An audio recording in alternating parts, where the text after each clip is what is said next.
Okay, so the parsha this week, Behar, is starts off with the whole idea of Shemitah, and it's quite involved in Shemitah, obviously, because this is where, as the Torah says in the beginning, the way the Torah begins. It starts with Moshe Behar Sinai lemor, that Hashem spoke to Moshe Behar Sinai.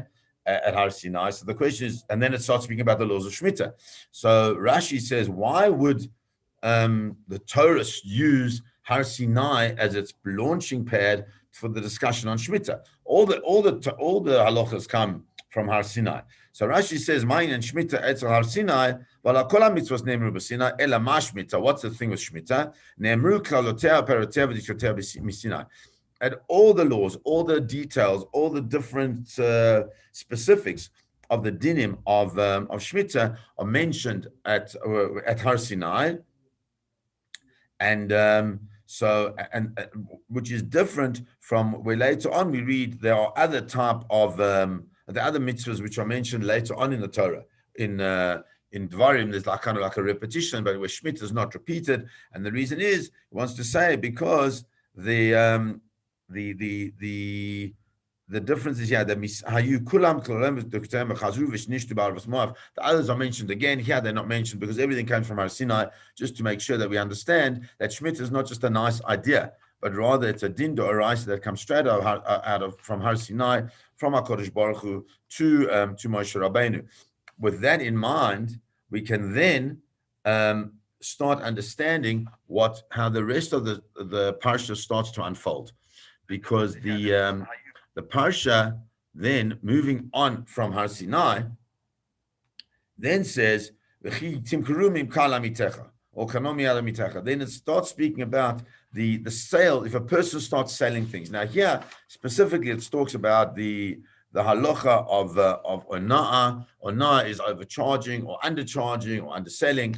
But the specific thing that I want to focus on is that it starts speaking about selling things.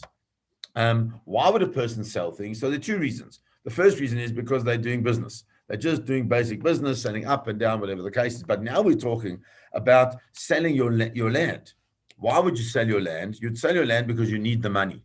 And the Torah starts discussing what you're supposed to do if you want to sell your land. And you have to sell it according to the number of years that are left, because there's always an issue of Shemitah, that the land goes back to its original owner. But then the Torah, after having spoken about the selling of your land, then it says there's a different type of land. And that's where I'm now in Chaf Hei. So it's chapter Chaf Hei, Pasuk Chaf Hei. So chapter 25, verse 25. Ki yamuch achicha. He says that if a person is yamuch means that a person starts losing their wealth. Yamuch means to go down, so they start losing their financial status. Rashi says, yamuch achicha, when your brother goes down, he starts losing his financial well-being. Umachar me'achuzato, and he sells me'achuzato from his landed inheritance. So then it says that somebody who's close to him, one of his close relatives, must come and redeem the land from the person who bought it, so that it can go back into his achuzah, into his landed inheritance. Remember, each person, each tribe has their own portion in the land of Israel, and each family within each tribe has a sub portion of that portion, and that becomes their specific family heritage that they're supposed to keep from one generation to the next. However, the Torah says what happens if a person loses, has to sell it for financial reasons. So Rashi wants to understand, why would a person want to sell their landed inheritance? So Rashi says, Ki amuch achicha o machar melamed she'ein adam rashai limkor sadeyu ela machmat dochet oni. Says a person's not allowed to sell. Comes to teach us the only reason that a person would be allowed to sell their landed inheritance. So not talking about, let's say you've got properties all over the world. It's talking about specifically your landed inheritance in Eretz Israel as part of the family heritage. That you're not allowed to sell unless you're poor. And then he says, even that, the Torah is very clear. It says, me achuzato, from your landed inheritance. So comes along Rashi and says, Velo kula, not the whole lot. Lameid derech eretz, comes to teach us derech eretz, the way we're supposed to behave. Sheishayer sadeh latzmo, a person, even if a person is in deep financial trouble when it comes to their space in Eretz Israel, you shouldn't sell the whole lot. You should at least keep a little bit of that, and so that you still have some type of connection. And then it says, then you got this goel, this person, that this goel must come, who's close to him, and he must buy it back. And the Torah says, Rashi says that the person who bought it cannot stop the goel from buying it back. It's quite an interesting thing that in a normal business transaction, so obviously if a person sells something, then he sells it, it's over.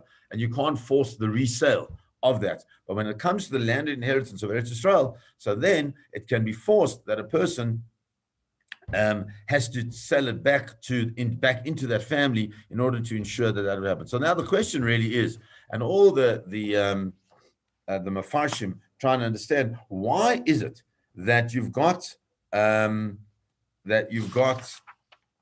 story of Shemitah, and then it suddenly speaks about Ki Amuch Achicha, that you when in a situation where your brother loses his money and is forced to sell his land. So the Chazal explain that the reason is why a person would be forced to sell their land in such a situation is because of their lack of commitment to the concept of Shemitah. The lack of commitment to understanding how important Shemitah is, which is well, before we go into the continuation of the Psukim, we know that today when Shemitah happens, there are two different approaches. The one approach is what we call is the mechira, is you sell the land of Israel to a non-Jew.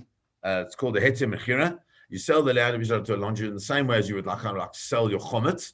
And because it now no longer belongs to a Jew, the laws of Shemitah don't apply to that portion of land and the produce of the land, and therefore you can use it. That's one way. The other way is it has kedusha shvit and it's given into the Beis Din, and it's a much more complicated process. But so when Medinat Israel, even before Medinat Israel, when the real settlement of the land of Israel began during the time of Rav Kook, which was before Medinat Israel started, so there was this whole concept of the heter mechira, and the reason many of the people agreed to do it, many of the Rabbonim agreed on it, was because they felt that if they didn't agree with it, then it would just destroy the economy of the farmers that had come to Israel, who were trying to build themselves, but if every 7 years they have to effectively stop doing anything, they wouldn't create enough momentum to build up their businesses and to ensure that there would always be an agricultural livelihood in the land of Israel. And so they created this heter mechira, and it has great poskim who back it. There are a lot of people that don't back it. But the idea is that at least within that, there was some type of kavod shown to Shemitah. So, for example, you couldn't expect your secular kibbutzim to adhere to the laws of Shemitah. Therefore, the Rav Kook was very strict in making sure that they did this heter mechira in order to be able to for them to continue to operate under the aegis of halakha. It's such an interesting thing that these things exist. Even the selling of chometz is not such a simple thing. We think it's a simple thing. We just sign it off and send it out. But however, one has to have complete what's called das makne, complete kavana to sell the produce and to sell all the chometz that you have in the same way as the person who's buying has to have complete kavana to be buying it. So that's why you have to we have on our documents, you have to delineate what there is, where it is, so that if the person does decide is actually going to pay the full amount for it, you can actually come and get it.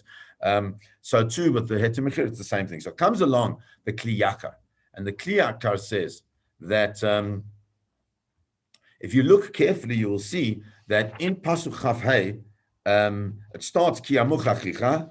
If your brother goes down, has to sell his field. Then it speaks about a little bit later, Ki Amuch Achicha, if your brother goes down and he's got no money, And this is the halacha of the hechezaktabo, where you have to uplift him through lending him money, and then it starts speaking about not lending him money on interest. And then it says later on, it says, and then it speaks about where he's absolutely impoverished and nobody has confidence to lend him the money in order to pay off his debt. Therefore, he has to be sold into slavery. So it says the Kliyakar that this is a process. It's a process that happens because kitim karu peirot shvit, because a person sold the fruit of shvit and didn't do it in a proper halachic manner, as the minute you start selling the fruits of shvit, which you shouldn't do because it's done inappropriately, then there's a whole like it's a roll-on that continues, that you start, then you have to start selling your own metaltalin, you have to start selling your movable products. Then if you still continue, then that what will happen is that'll move on to your landed your land, and then if you still continue, it'll move on to where you have to indenture yourself to somebody because you have to borrow money, and if that still continues, then ultimately you yourself go into slavery. So the what's important that we see is that HaKadosh Baruch Hu tells us that there's this fundamental like life that the land of Israel has, that if we don't respect it in a specific way, then we need to understand that there will be a backlash to us as Am Yisrael, and ultimately that backlash is that we become indentured. Why is that so important as Avadim? Because we know we're not supposed to be slaves. We're supposed to be free people, and because we are free people, we have the choice of what we're going to do with ourselves, with our time, with our belief. And a fundamental part of our belief is the bitachon, is the trust in HaKadosh Baruch Hu, that if He tells us something, then it'll be okay. And if we abuse that trust, so to speak, and continue to operate outside of the realm of halakha in terms of the life, in inverted commas, of Eretz Yisrael, so then we need to understand that that'll impact on everything that we have, because Eretz Yisrael ultimately, as the Gemara says, that there are 10 measures of bracha that come into the world. 9 of them go into Yerushalayim and the rest spread out. But Yerushalayim, Eretz Yisrael, is the center of all the source of all bracha, and as such, we have to respect it as in that way and ensure that we fulfill the word of HaKadosh Baruch Hu to its nth degree, failing which we will find ourselves indentured once again as we were in Mitzrayim, where we no longer have the choices that we would like.